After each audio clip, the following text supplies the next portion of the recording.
Temel ve Teknik Analiz kanalından herkese merhaba arkadaşlar. Bugünkü dersimiz doji ve pin nedir? 5 çeşit doji vardır.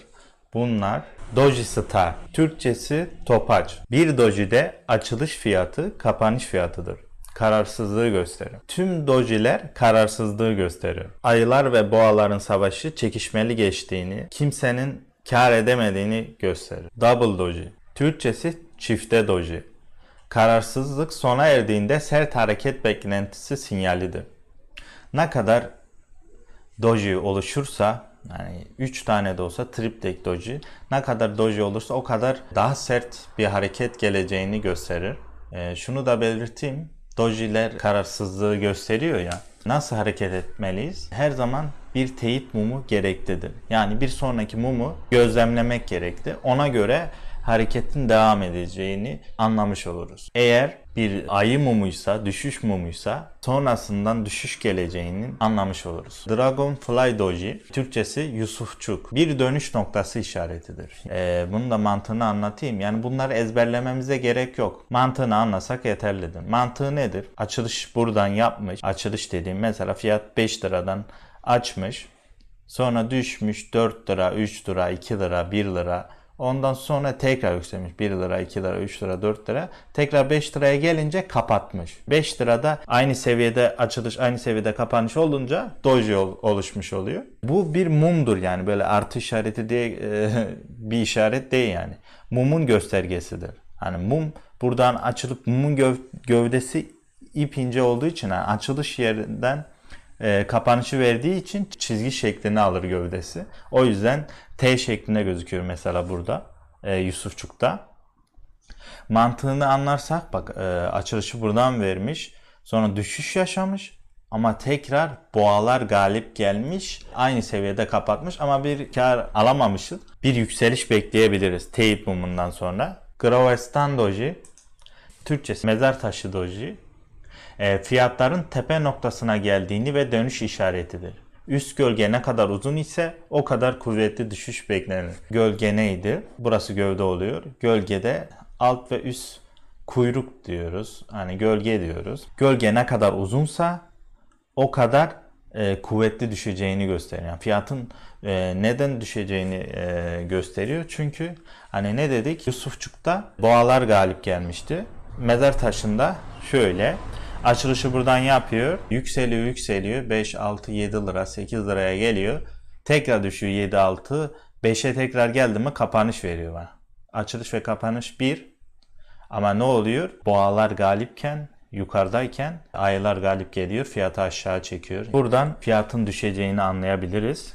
Ve kuyruğu yani ne kadar büyük bir kuyruk oluşturmuşsa, ne kadar yükselmişse o kadar düşeceğini gösteriyor bize. Hemen yukarıdan ölçüsünü alıp hemen aşağısından ölçüyü yapıştırdığımızda fiyat nereye geliyorsa misal mesela 178, 177 yazıyor şu an. Ölçüsünü alalım. Evet, ölçüsünü almasını da gösterelim. Misal şuradan aldık. Tam oldu mu? Biraz düşsün.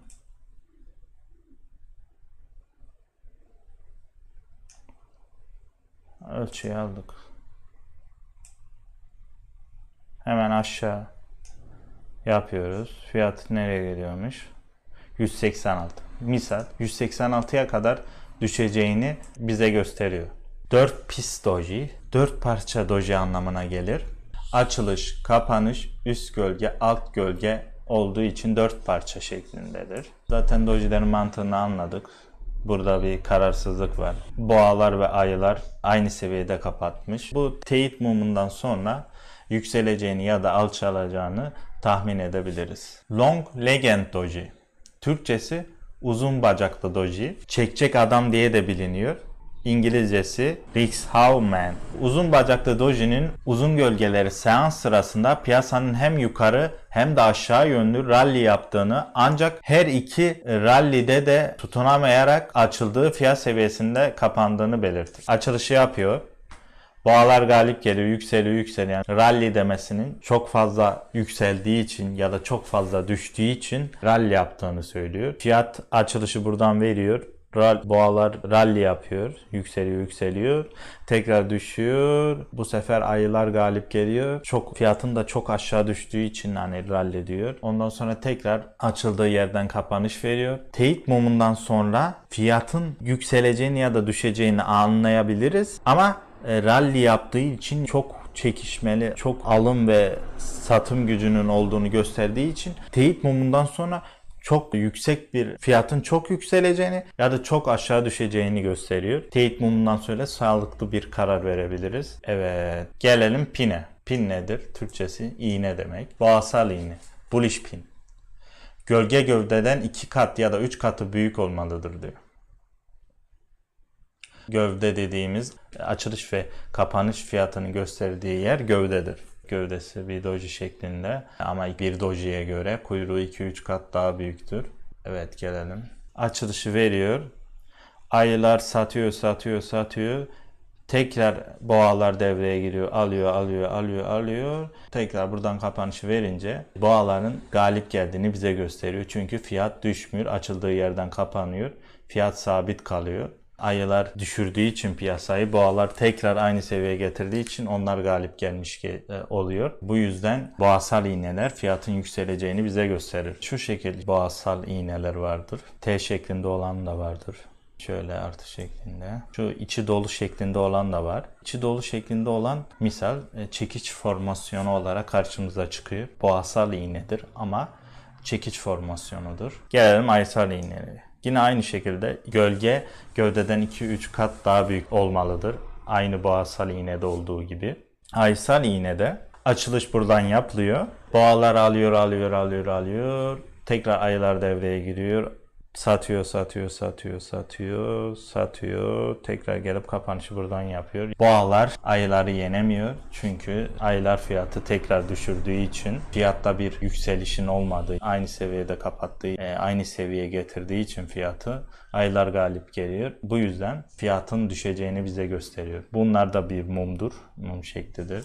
Burada içi dolu şeklinde de vardır. Kırmızı, yeşil, siyah, beyaz fark etmiyor. Boğasal ve ayısal iğnede mumun rengi fark etmiyor. Renk ne olursa olsun açılış ve kapanış fiyatına bakıyoruz. Açılış ve kapanış fiyatı neredeyse altında ya da üstündeyse ona göre. Hani üst fiyatta açılış ve kapanış verdiyse o bir boğasal iğnedir. Alt tarafta açılış kapanış vermişse o bir ayısal iğnedir ve sonrasında düşüş geleceğini bize gösterir. Spinning top vardır. Türkçesi topaç demek. Yatay hareket eden piyasalarda tarafsız nötrdür. Piyasa ertesi gün açılış ne yöne olursa o yöne hareket eder. Ertesi gün demesi yani bir günlük grafikten bahsediyor. 4 saatlik grafikten bakarsa bir 4 saat sonra muma göre hareket edebiliriz. Dojiler zaten kararsızlık demektir. Fiyatın yükseleceği ya da düşeceği belli değil. Aynı noktada, aynı seviyede gittiği için bir kararsızlık belirtisidir.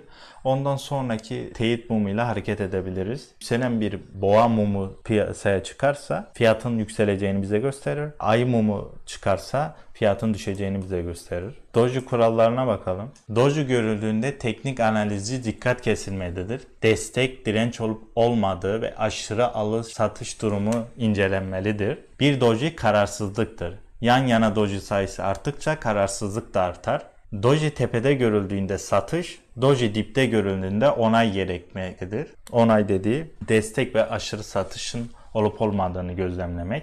Genellikle doji görüldüğünde ertesi gün açılış yönü, hareket yönünü gösterir. Bir günlük grafikten bahsediyor. Eğer 4 saatlikse 4 saat sonra muma göre hareket edilmelidir. Bunu söylememe gerek yok zaten. Yani bir olay destek çizgisinde oluşuyorsa oradan destek alarak yukarı gideceğini, yani boğaların galip geleceğini gösterir.